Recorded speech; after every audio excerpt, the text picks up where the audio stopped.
Magandang hapon mga kabrigada! Ako po si Brigada Hana Perez at malugod kong inaanyayahan kayang samahan kami ngayong araw ng Miyerkules sa programang nagbibigay tulong at naghahatid ng pag-asa sa mga kabrigada nating nangangailangan. Sa bawat episode ng ating programa, ibabahagi namin ang iba't ibang mga kwento ng pag-asa, kabayanihan at pagbabago na nagmumula sa brigadahan. Ito ang programa na nagpapakita ng ganda ng pagkakaisa at pagmamalasakit sa ating kapwa. Ito ang Brigadahan, One Tahanan.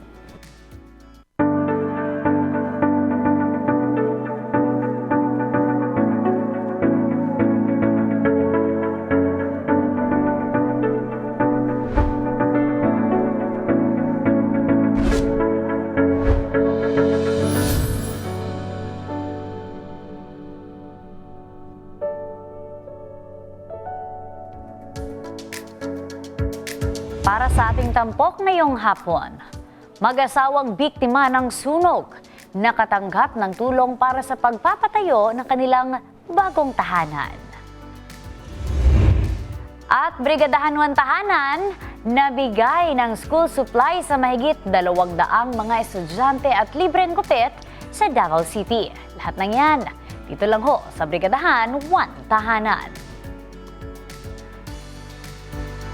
Mga kabrigada, ano ba ang masasabi mong pinakamalalang pagsubok na naranasan mo?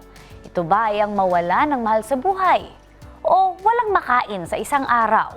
Alam niyo ho, ito ay ang mga pagsubok lang sa buhay na kailangan nating malampasan. Mula sa Lebak, Sultan Kudarat, ibang klase ho ang pagsubok na naranasan ng mag-asawa matapos masunog ang kanilang tahanan. Pero kung may isang bagay man na silang dapat ipagpasalamat, yun ay ang paggamit ng poong may kapal sa mga kabrigada nating nagtulong-tulong upang mapatayo ang kanilang munting tahanan. Hindi lang yan, dahil nakatanggap din sila ng groceries, damit at iba't ibang gamit sa kusina handog ng Brigadahan One Tahanan. Makakasama natin dito si Ian Alion. Narito, panoorin ho nating lahat. Ang apoy ay isa sa mahalagang elemento sa mundo. Dahil sa apoy, marami tayong magagawa. Maaring sa pagsasaing, pagluluto ng tinapay, at ang apoy ay isang enerhiya sa mundo. Ngunit ang apoy, kapag napapabayaan, ay posibleng mauuwi sa malagim na trahedya na kadalasan nagiging abo ang dekadang pinuhunan. Ganito ang sinapit ng mag-asawang Rogelio at Helda Herbacio, residente ng Sitio Kapla, Barangay Kapilan, ang nawalan ng tahanan sa hindi malaman na dahilan kung saan walang may natira sa kanilang pinundar, dekada na rin ang nagdaan. Matatandaang linggo na ang nakakalipas nang lamunin ng nangangalit na apoy ang kanilang dekadang tahanan sa isang liblib na lugar sa Sitio Kapla sa nabanggit na barangay. Makaraang ang lahat ng kanyang kasama sa bahay na iyon ay nasa kabilang bundok habang siya naman ay nasa kanyang maisan. Ang hindi niya mawari kung bakit nasunog ang kanyang bahay, gayong wala naman silang koneksyon sa kuryente. Walang LPG tank, mga nakaimbak na krudo o gasolina dahil maging ang kanyang kalan ay halos walang baga nang siya ay umalis. Halos sa kanyang gamit sa pagsasaka ay natupok, maging ang kanilang kasuutan ay biglang naabo. Yung kaunting naipon nila mula sa ibinentang mais ay kabilang sa natupok. Halos gumuho ang mundo ng mag-asawa dahil hindi nila alam kung saan sila muling magsisimula. Labis din ang kanilang panlulumo dahil bukod kasi sa biktima sila ng sunog, talagang hirap na talaga sila sa buhay dahil wala kasi silang ibang pagkukunan ng kanilang pang-araw-araw na gastusin, lalo at meron pa silang estudyante at apong pinaaral. Dahil din sa liblib at mabangin na lugar kung saan sila dati nakatira, ang kanilang dekadang bahay ay gawa lamang sa light materials kaya mabilis kumalat at tuluyang naabo. Dagdag pa ang mabangin at distansya nila sa kalsada na imposibleng makapasok pa ang Bureau of Fire Protection, LEBAC. Ayon sa Bureau of Fire Protection, LEBAC, maaring nagsimula ang sunog sa isang siga na mabilis itong kumalat dahil halos sa dingding ng bahay ay gawa sa kahoy at tela. Samantala, sa tulong ng barangay kapilan at mga concerned citizens, nag-ambag-ambag sila para lang may pantawid gutom silang mag-asawa, anak at apo. Ako na niyo siya tabang?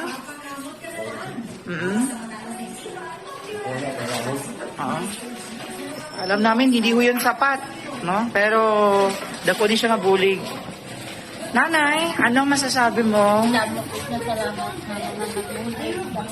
Habang kinabukasan, agad ikinasa ang brigada on air sa himpilan ng 91.3 Brigada News FM LEBAC. Alas 6 pa lamang ng umaga nang marinig ang kanyang panawagan ay agad tumugon ang mga naantig sa kwento ni Ginoong Rogelio Herbacio na ang halos ay maluhaluhang kinamusta sa kanilang kalagayan. Makaraan ng isang oras, halos napuno ang himpilan ng brigada ng sari-saring gamit sa bahay, sa kusina at damit na tila pinagkasya sa sukat ang lahat ng miyembro ng pamilya. Labis din ang pasasalamat ng mag-asawa dahil sa ikinasang brigadahan on air ay naging tulay sa dahan-dahang pag-ahon mula sa naabong pinaghirapan na ngunit naniniwala sila na ito ay pagsubok na sa kung sama-sama, tulong-tulong, magiging magaan ang kanilang pagbangon sa isang brigadahan, one tahanan. Mula dito sa bayan ng LEBAC, probinsya ng Sultan Kudarat, ito si Kabrigada Ian Alion, in the heart of changing lives. Mga kabrigada, sa bawat pagsubok na ating pinagdadaanan, minsan kailangan lang talaga nating hanapin kung saan tayo makakahugot ng lakas ng loob. Hanapin lang natin.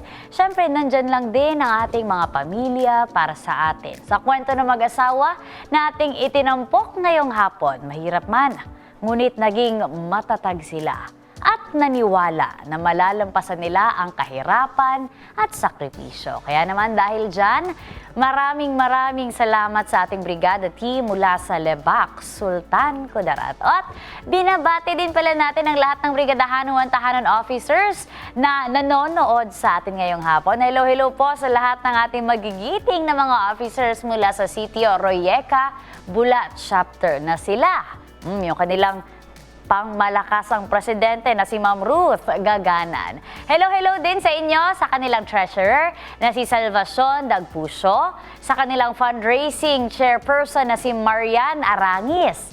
Good afternoon sa inyo dyan, sa kanilang community activities chairperson na si May Joy Gambarihan at syempre sa kanilang membership chairperson na si Junlie Inocenio. Mula dito sa Brigadahan ng Tahanan, good afternoon at enjoy nyo lang ho yung panonood sa ating programa na punong-puno talaga ng kwento ng pag-asa. Samantala, para sa ating mga mommies na nagbubuntis o kakapanganak lang, ito ho, mahalaga ang eksklusibong breastfeeding para kay baby dahil malaking tulong ito sa pagbibigay ng kumpletong nutrisyon para sa kanyang malusog na paglaki.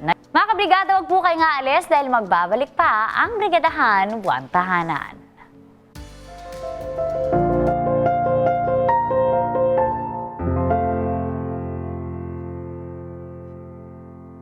Balik ho tayo sa Brigadahan One Tahanan. Uy, gusto ko lang batiin at pasalamatan ang lahat ng mga mommies na nakasama natin kanina sa isinagawang End Stunting Now activity dyan sa Dr. George P. Royeca Hospital. Salamat ho sa lahat ng mga nakisaya, sa mga palaro at papremyo na ating isinagawa. Nag-enjoy ho talaga kami at malaking challenge ito sa lahat ng mga mommies, lalong-lalo na ngayon na gusto nating matigil na ang silent pandemic na ating tinatawag. Alam ho namin, mga mommies, na bilang kayo ay nagbubuntis, wala kayong ibang pinapangarap para sa inyong mga anak, kundi ang mag-stand out sila sa lahat ng bagay. Kaya naman, mahalaga sa paglaki ng kabataan ang pakikihalubilo at pakikipagkomunikasyon sa iba dahil nakakatulong ito sa kanilang self-confidence upang mailabas ang kanilang potensyal at balansehin ang kanilang healthy lifestyle. Yung bang lalaki silang hindi shy type. Kaya paalala ng End Stunting Now Stand Out ES4 capsule sa mga magulang.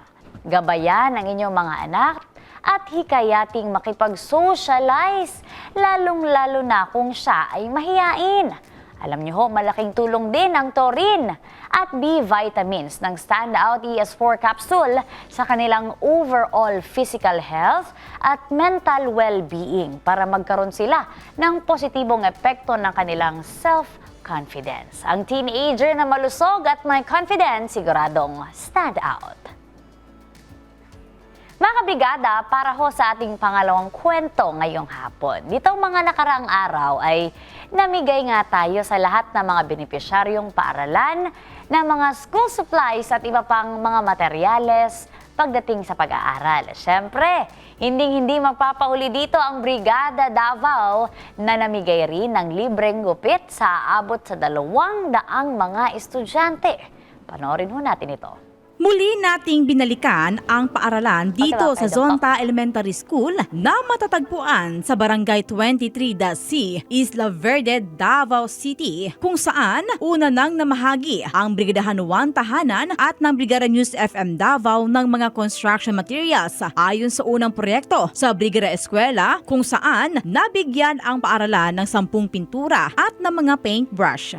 Ngayon, nitong buwan lamang ng Setyembre, taong 2023 ay muli naman na mahagi ang Brigadahan 1 Tahanan at ng Brigada News FM Davao ng libreng school supplies sa lahat ng grade 1 student at libreng kupit sa lahat ng grade school dito sa Zonta Elementary School. Makikita ang excited na mga mag-aaral sa mahigit 200 na mga grade 1 student na kung saan bawat mag-aaral ay nag-uunahan na makaupo sa bawat silya na may nakadikit na mga balloons na inihanda ng Brigada Davao team para sa lahat ng grade 1 pupils sa nasabing paaralan. Iilang magulang din ang mas excited pa para sa kanilang mga anak na makatanggap ng mga school supplies, bagong tumbler at makabenepisyo ng libreng gupit sa lahat ng estudyante. Kaya bilang nakasanayan ng Brigadahan 1 Tahanan at ng Brigada News FM Davao, ang pamamahagi ng proyektong ito ay agad naman namin ibinabahagi sa mag-aaral na bawat isa sa kanila ay nakatanggap ng libreng plastic expanded envelope na may laman ng mga kompletong kagamitan ng mga school supplies at bawat isa rin sa kanila ay nakatanggap din ng bagong tumbler na ipinamamahagi rin ng ating brigadahan partners at supporters ng Brigada Davao. Maliban sa natanggap ng mga school supplies, ay pinipilahan din ang libreng gupit para sa mga mag-aaral. Matapos ipinagkaloob sa mga bata ang mga school supplies at libreng gupit, muling ipinagkatiwala naman sa mga guro sa Zonta Elementary School ang YummyVit Multivitamins and Stunting Product upang sila'y makapili sa mga batang bansot o stunted na kulang sa saktong nutrisyon. Labis naman nagpapasalamat ng school principal sa nasabing paaralan dahil sa mga natanggap na biyaya ng kanilang mga estudyante. Bilang matagumpay ng pamamahagi ng mga school supplies sa lahat ng mag-aaral sa grade 1 ay muli rin sila nag-abot ng mga sulat na pasasalamat. Siguradong magiging maganda ang epekto nito lalo na sa mga bata na nabiyayaan ng mga bagong gamit dahil maging inspirasyon nila ang pagpasok araw-araw sa kanilang paaralan. Mula dito sa Davao City, ako si Brigada Justin Rose Pabi in the heart of changing lives. Maraming salamat sa ating brigada team mula dyan sa Davao City. Samantala, ang Brigadahan 1 Tahanan kasama ko ang Kabrigada Foundation Incorporated ay nagbukas ng bank account para ihatid ang inyong mga tulong. Kaya para sa cash donations, maaari ho kayong magdeposito sa security bank account number na naka-flash sa inyong mga TV screens. Para naman sa in-kind donations, ipadala mga ito sa Brigada Complex na matatagpuan sa NLSA Road, Barangay San Isidro, General Santos City. At At bago po tayo magpaalam, gusto lang din po naming batiin ang lahat ng Brigadahan 1 Tahanan volunteers na nagse-celebrate na kanilang birthdays today, September 27, 2023. Happy birthday ho mula dito sa Brigadahan 1 Tahanan, kanila Eduardo Bantila, Rolando Arante, Redin Tandog, Josephine Lacson, Lucel Daklitan, happy birthday sa iyo Benjamin Taling, Sandara Michelle Robles at kay Sarah May Balabadan. Mula dito sa Brigadahan 1 Tahanan, sana'y enjoy niyo ho ang kanyang mga birthday at syempre you deserve all the happiness dito sa mundo. Once again, happy birthday mga kabrigada. At mga kabrigada, 89 days na lang ho, Paskoles mga kabrigada. Asahan niyo po ang tuloy-tuloy na pamimigay ng inspirasyon at mga kwento ng buhay na punong-puno ng pag-asa. Mapapanood niyo po kami dito lang sa Local TV Channel 39 tuwing hapon mula alas 5:30 hanggang alas 6 para tungayan ang kabayanihan ng bawat kabrigada natin mula Luzon, Visayas at Mindanao. Sa muli po ako si Brigada Hannah Perez, in the heart of changing lives. Ito pa rin ang Brigadahan 1 Tahanan.